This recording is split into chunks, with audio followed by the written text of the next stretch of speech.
television my whole life. To be honest, I've especially loved American scripted television my whole life. When I was 7, I loved Star Trek, I loved the Dukes of Hazzard, and I was obsessed with LA Law, especially Jimmy Smith's storyline, except I can't really remember any of it now. I just know that it mattered to me so much. And that was weird because I was 7, but also because I was growing up in Paris, France, and with French parents, and I had no reason to care about rural Georgia or LA or outer space. Years later, I found out most of the world had been obsessed with American TV around the 70s, 80s, and 90s, and that it was not just me. But I think you will agree that I took it a little bit further than most. By age 14, I was thinking in English and dreaming in English, and I met my first great TV love, Lois and Clark. And that changed my life in many different ways, mostly because Lois became my biggest role model, but also because when the second season finished airing in France, I was so heartbroken that the next day I remember being swimming. I was in a pool and it was summer and it was beautiful, but I was in despair. And I was like, I never want to feel that like this again, because I don't know when Lois is going to come back into my life, because I have no control over television. So I was like, next time when it comes back, I will tape every single episode, so I never have to go through withdrawal again. And that was a turning point for me. And I was trying to justify it to my mom, who loved television and loved movies, but didn't really understand the amount of love I had for it. And so I told her I wasn't watching TV just to watch TV. This wasn't just like a frivolous thing. It was a study of people. This was anthropology. It was sociology.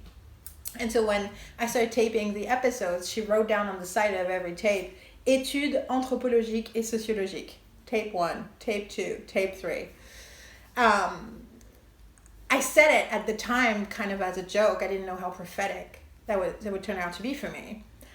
By age 25, the world of the internet had changed the world. So now suddenly there was access to all kinds of American TV, and I could just eat it up. And I had also met the greatest TV love of my life, Buffy, in the meantime, and it had changed a lot of things for me, made me so passionate about the form. Watching Buffy, I wanted to understand how it was written and how it was made.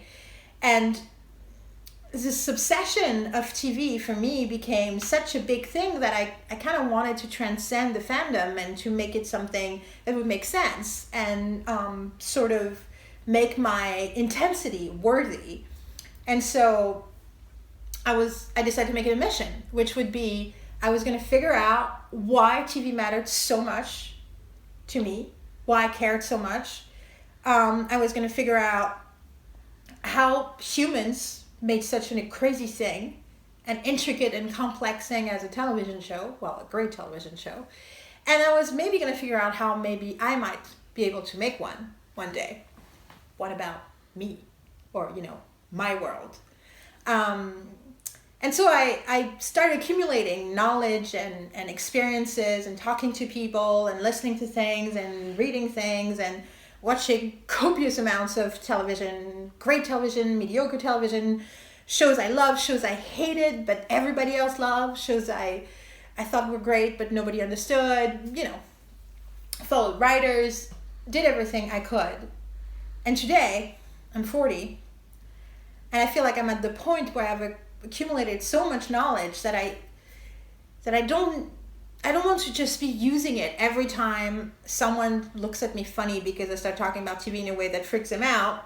I also want to use it for furthering along the cause of television, which may sound silly, but I truly believe in. I think we need TV to make the world better and to be better, and I think we should all be making TV, all creative minds in the world should at least try, and that too often people trying to make TV make long movies, and I feel I have a lot of information that I want to share about how I think great TV can be made and how great TV has been made, especially American TV, and I kind of want to stop ranting alone in my bedroom and share all this information and this knowledge and these thoughts with whoever's watching this.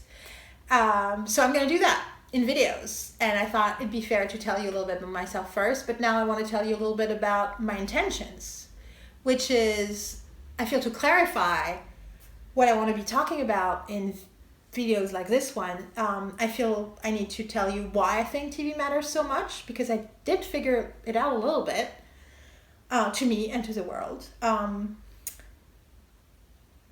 want to clarify what I mean when I say great TV, and I want to tell you how I think great TV is made, and how I plan to help you along with it in my own way of sharing all this very useful knowledge I've accumulated.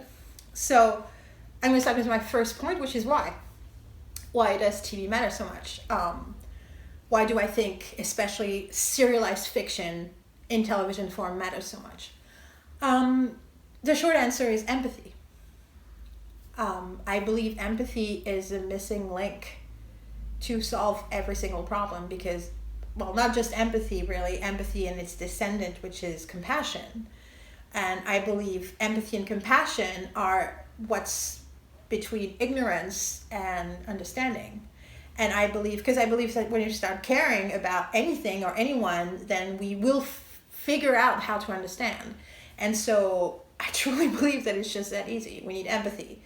And empathy is hard, because empathy is a risk. Empathy is difficult sometimes, and we don't have the time or knowledge or exposure necessary to develop empathy. But fiction is like the best training ground for it, because through fiction we're in a safe place and we can build bonds and connections to all those characters. Over the past 33 years where I've loved television, I have fallen in love, hated, disagreed with, agreed with, understood, disapproved of thousands of characters. And not all of them were well written. But the truth is, even a poorly written character, when it's in the context of a television show that spans over, years, still tells us something about humanity, if only the humanity of its writer, or the way the writer doesn't want to talk about humanity. I mean, it's an incredible source of information. That thing I said to my mom because I wanted to, make it okay to take Lois and Clark for hours, was real. Watching television made me know things about humanity that I would never have found out differently. Of course, it made me understand America better, but now that we get to see TV shows from all over the world, we get to travel in all those cultures. And the point is not that it's an exact representation of the reality of those cultures, but it is a representation of something, of the vision of the writer. And I believe that great television, aside from any intention of the writer, tells us something about the world it was created in. And so, I believe every corner of the world deserves to have a TV show based on it. I believe that would make us all better at understanding each other and understanding ourselves. And I think there's a lot of things that are scary in the real world that we need a safe version of to think about and talk about. And my therapist years ago used to say that the reason I loved screens so much is because it was a square and then everything was contained in it, and everything in the real world had no borders, but fiction had this 4 borders. And I think he had a point. But I believe that's true of most people. I believe we're more comfortable dealing with things in a screen as we are in real life. And why serialized fiction, why TV shows? Well, I believe that the length of it and the enormous amount of content that is in a TV show makes it different from a book or a movie or a play. I love all those art forms, and I believe all of them have something to give the world. All of them can be inspiring, comforting, subversive, can do a lot, but you don't connect the same way with characters you spend an hour and a half with. And even if you rewatch that movie 100 times, it's always going to be the same thing. But building a connection with this TV character that you're going to meet again every week, and then you're going to wait around for a whole summer until you get to see them again, that's a different kind of bond. And I do believe that's the kind of connection we need to train for so we can have connections in the real world. So that's my big number one reason. That's the why. Now, what do I mean by great TV? I want to clarify, because I feel like what a lot of people call great TV, I call prestige TV. I think people think great TV, they think cable, American cable, or non-American, like as if because America is so commercial, therefore everything that is not in America has to be better quality, which doesn't sound like it makes sense. Or they think dark, they think cuss words, sexuality, nudity, corrupt people, twists, violence, stuff like that. I don't think those are actually criteria for great TV. I think great TV can happen with all those things, and it can happen without all those things. But when I talk about great TV, I think I like to think of the mastery of the form, and I believe we find the mastery of the form not on cable, but actually on network television.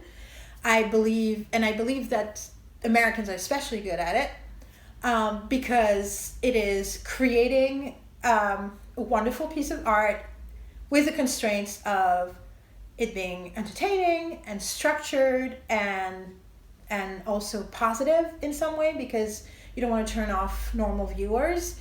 And I believe having to do this, and it has to also to feel real so people can identify with it. So being able to write a show like that over years, I think that's mastery, and I think that's what I call great television. I am less impressed with outliers, so TV shows that are very celebrated, like Breaking Bad or The Sopranos or 6 Feet Under, though I think some of it is great, and they definitely all have something to teach me in terms of writing and directing and acting. I don't see them as the greatest example of TV, because to me they're great TV shows, but they're not a model of great TV, if you can see the difference.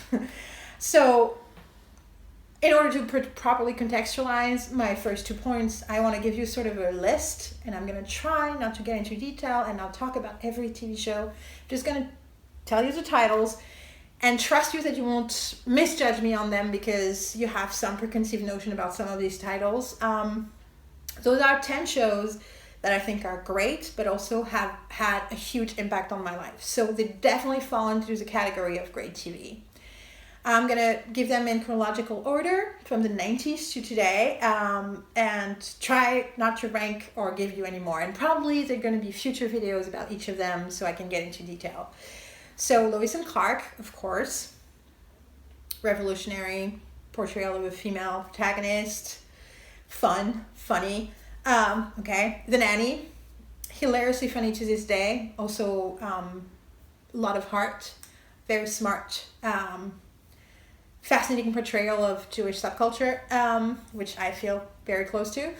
I try not to say it, I can't. Friends, masterpiece, doesn't get enough credit because it's too successful, so people don't see how artfully and masterfully it is written, but it is.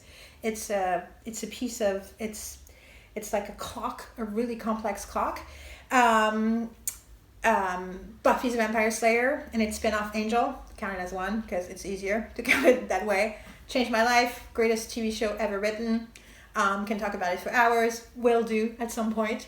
The West Wing, I think it's a little more easy to understand. More people consider it great TV. It's just fantastic writing, but also endlessly inspiring and always funny.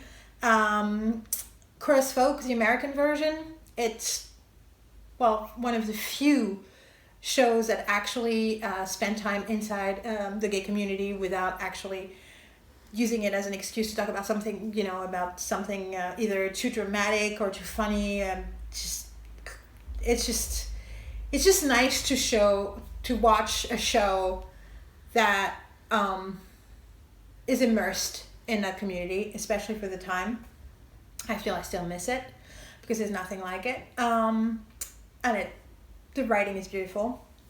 Gilmore Girls, million reasons why it's great. Definitely a lot of the daughter mother things are very, very personal to me, but I think my best friend says it best. It's the way they talk about pop culture and how pop culture is part of their lives that makes us feel special too, because it's like the way we live our lives, and it makes them more real and it makes us feel more understood. Then Battlestar Galactica really find how a show can be political. It's just great. Psych, love letter to serialized fiction, love letter to meta, and also a real interesting variation on the theme of what it is to be gifted and misunderstood. And finally, I put Brooklyn Nine-Nine in the list, even though it's not over, and I usually only have shows that are over, because I feel like a sitcom about people who are competent, come from diverse background, are all different from each other, but try to be nice and to be good people. And also, especially with the main character who's like a straight white male doofus, but who basically grows up and learns about the world and others. And I just really needed that show over the past 7 years. I feel it helped me sustain my hope and faith in humanity. And it's so often, especially in prestige TV, that you have, the difficult men, and I'm like, men can be more than that. I think if I want female characters to be complex and interesting, well, I also want my male characters to be that way, and that means not always dark and flawed. They can also be, positive. So that's what I would qualify. I mean, all these shows make me feel better about myself and the world because I feel connected to them. That's not what makes them great TV, but I do believe that because they are great TV and the quality of the writing is so high, that's how they have such an impact. I believe the better written a show is, the more personal it can feel, and the more impactful it can be. So that brings me to my third point. So what is behind great TV? As I said, craft.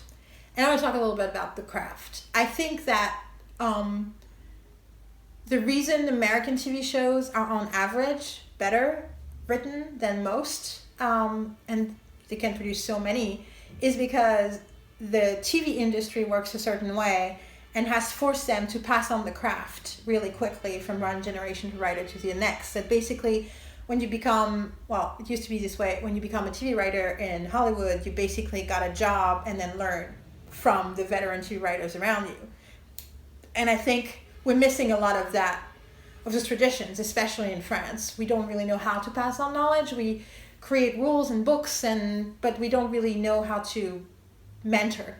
And I think we need to figure out how to do it differently across the internet in different ways. And that's kind of what I want to be doing here. I do it a little bit as a teacher in France, but I kind of want to expand that because I think we can all use the secrets of the craft.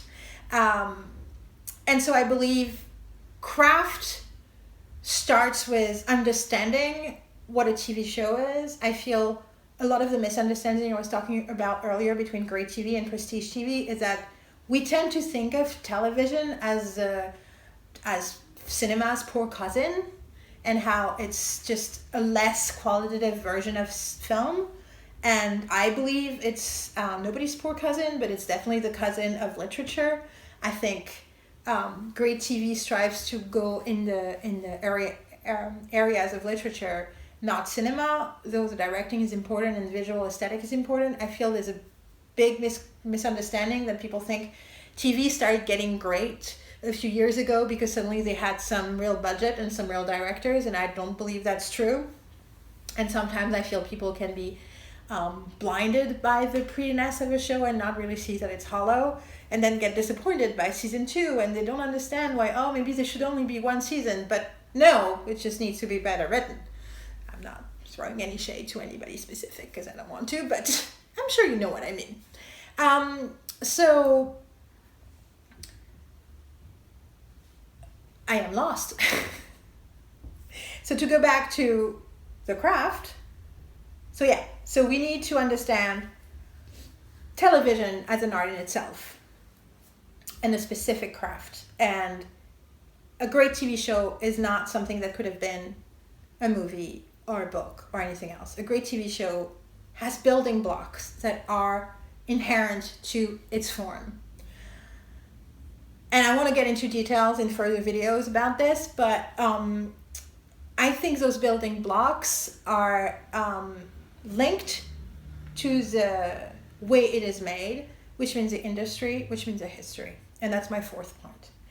I think what's missing from a lot of the talk about television is a sense of history. And I don't mean 5 years ago or 10 years ago, I mean the past 50 years. I think there are stuff that television from the 60s, 70s, 80s, 90s, and 2000s can teach us, that looking at the way narrative tools have evolved over time, that understanding where specific forms come from, why there is a 4-act structure or now a 6-act structure, why that may have been invented because of commercial breaks, while now it is part of the language and the grammar of storytelling. All those things are important, and I believe the issue is no one has the time to explore that history, and we don't have enough books about it. And what I mean is that most of the books focus on industrial information about TV shows or anecdotes, but very rarely on what certain shows in the past have done well in terms of writing and how inspiring they were. Like, you can know, oh, this was the first gay kiss, which is really important. But there's a lot of other stuff, like I don't know, the fact that on Lois and Clark, for example, that most of the storylines are science-based. It's an interesting fact. It says something about the skeptical angle of the show. And actually it questions, oh, do stuff with superheroes are always science-based or not? What is the place of magic? What are the rules of the universe? You see how specific details about past shows can open up larger discussions that are gonna make other shows better. New shows, the shows we make. So I think that's where I'm gonna start with these videos. If I want to talk about the craft, if I want to talk about great TV, if I want to help you develop universes and myself develop universes of TV shows where people can build empathy, I think we need to start with history. I think that's what's missing, and I think that's what I want to share, because I want to make also all those hours of watching TV matter, and I count on you all for that. So what I'm going to do is, I don't really have a plan, because I've learned from studying the creative process for years and years and years that sometimes you need to just start doing something in order to make it right. And so I don't have a plan. I'm going to make videos. I'm going to not do any editing on them because procrastinator. So if I edit, it's never going to happen.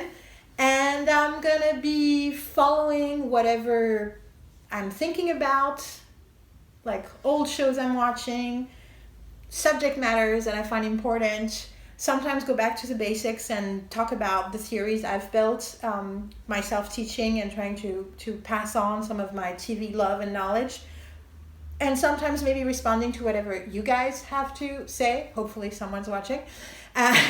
What your thoughts, your questions, where you agree, maybe even where you disagree, even though I would encourage also people who agree to chime in, because it's easier to start talking when we know where we connect.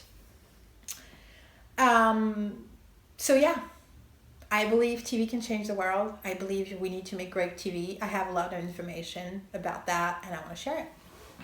That's it.